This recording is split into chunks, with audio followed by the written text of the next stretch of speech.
Hey guys, in this quick video, I'm going to show you how you can replace your Ecovacs Goat Lawnmower blades. And this beautiful package, you can purchase it on Amazon.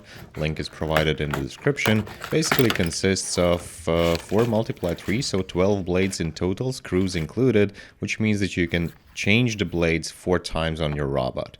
First time, don't forget to cover the lens and screw down the antenna, just because we're gonna flip this baby upside down just to make sure that our work is easier.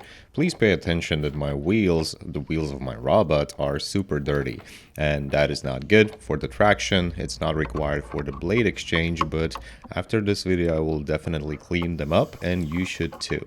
So you're gonna need a screwdriver, and what you need is to unscrew all of 3 existing blades. That's a super easy task. And another thing is that under the blades and overall in the disc plate as such, you will find a lot of grass, dirt and grease and everything else. Please make sure that you clean everything properly, just like I am doing, because that will improve the quality of your mowing from your robot. So make sure that you clean all that stuff.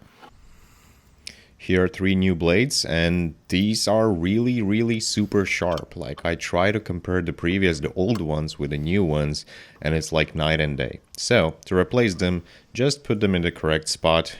Grab the 3 screws from the set you purchased, and easy as that, just make sure that you screw them inside till the end.